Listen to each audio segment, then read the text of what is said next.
Students, आज हम आपकी संस्कृत में सेकंड चैप्टर संस्कृत शब्द परिचय पढ़ेंगे। इसमें लिंग है टॉपिक पहला। लिंग 3 प्रकार के होते हैं। सबको पता है लिंग कितने प्रकार के होते हैं। हिंदी में तो वैसे हम लोग स्त्रीलिंग पुल्लिंग पढ़ते हैं, लेकिन यहाँ पे संस्कृत में स्त्रीलिंग पुल्लिंग और नपुंसकलिंग 3 प्रकार के होते हैं। हिंदी में लिंग की पहचान व्यक्ति अथवा वस्तु से होती है, परंतु संस्कृत में लिंग की पहचान शब्द से होती है। जैसे पुल्लिंग में बालकः यानी बालक, छात्रः और नरः यानी बालकः माने बालक बच्चा, छात्र माने छात्र और नरः मतलब आदमी। ठीक है। स्त्रीलिंग में क्या शब्द होते हैं?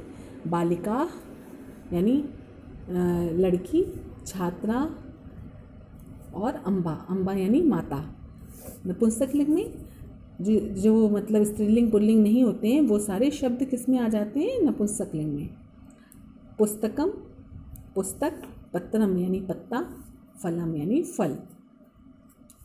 इसी प्रकार वचन में संस्कृत में वचन भी 3 होते हैं, एक वचन, द्विवचन और बहुवचन।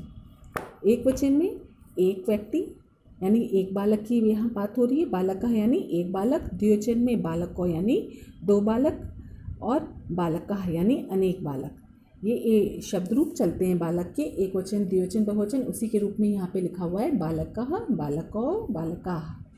यानी अगर एक बालक होगा तो हम कहेंगे बालकः, 2 बालक हैं तो बालकौ, और 3 बालक हैं तो, या 3 या अधिक बालक हैं 2 से, तो वो बालकः शब्द उसके लिए प्रयोग किए जाएंगे।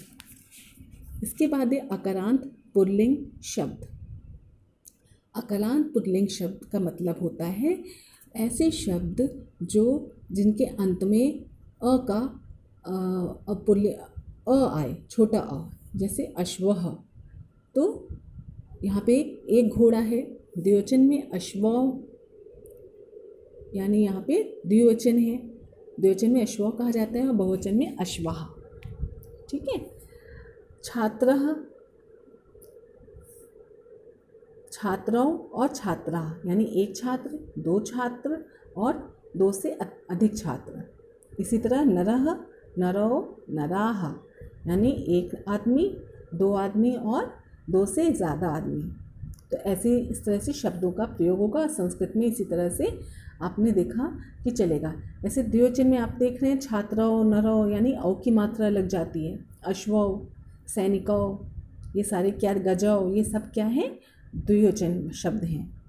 और बहुवचन में कौन से शब्द है? बड़े आ की मात्रा और विसर्ग लगा होगा। आपने ध्यान दिया?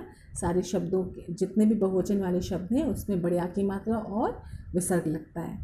और एक वचन में छोटा अ होगा, लास्ट में स्वर आ रहा होगा उसका, और विसर्ग लगा होगा। ठीक है। नीचे जैसे दिया है सैनिकः, सैनिकौ, सैनिकाः, गजः, गजौ, गजाः। नेक्स्ट पेज पे आ जाइए।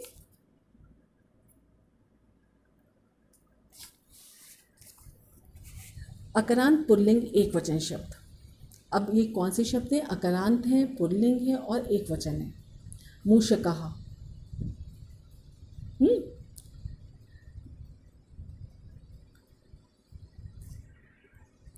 फिर दूसरा शब्द है वृक्षः, बिडाला यानी बिल्ली। सब क्या है? अकारांत शब्द है और एक वचन है। नीचे वाली लाइन में लिखा है सूर्यः, अनलः, मेघः। सूर्य मतलब सूर्य, अनल कहते हैं अग्नि को। अनल किसका पर्यायवाची होता है? अग्नि। संस्कृत में अनल बोलते हैं। मेघः यानी बादल, मेघ। मृगः मने हिरण, कपोतः मने कोयल, नहीं कबूतर कहते हैं, कबूतर को कहते हैं कपोता यानी कबूतर। वानरा यानी बंदर। पवन कहते हैं हवा चलने को। देखिए यहाँ पे पेड़ हिल रहा है तो यहाँ पे ये बता रहे हैं कि पवन है। कुक्करा यानी कुत्ता, मयूरा यानी मोर। उष्ट्र ऊँट, काकः जो कौवा, सरोवर कहते हैं जो नदी बह रही है, सरोवर नदी को कहते हैं। शुकः, शुकः मने तोता। गर्दभः यानी गधा। पिकः यानी पक्षी। हस्तः यानी हाथ। पादः यानी पैर। जनकः मतलब पिता।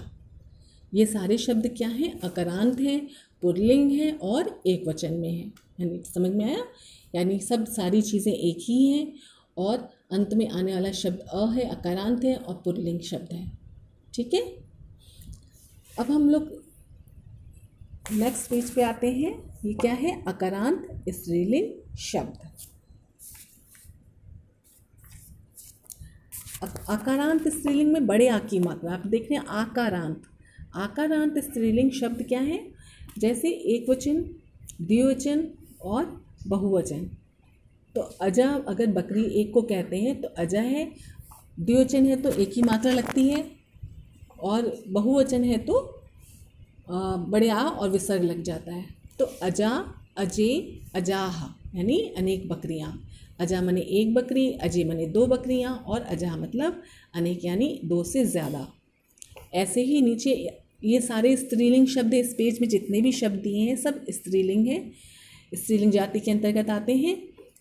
उसी प्रकार लता एक लता, लते दो लते और लता यानी दो से ज़्यादा लताएं। छात्रा एक छात्रा है, दो छात्रे और छात्रा। कोकिला कोकिले कोकिलाः, शिक्षिका शिक्षिके शिक्षिकाः।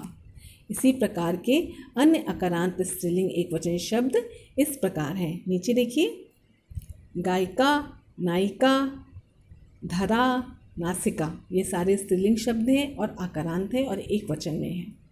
ठीक है, गायिका यानी एक लड़की कोई गा रही है, नायिका यानी एक व्यक्ति नायिका यानी एक्टिंग कर रही है, धरा मतलब एक पृथ्वी और नासिका भी एक वचन के अंतर्गत आता है।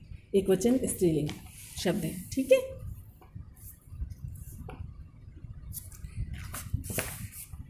आज के लिए बस इतना ही और हम इन शब्दों को पुनः बार बार आप पढ़िए और शब्दार्थ को याद करिए।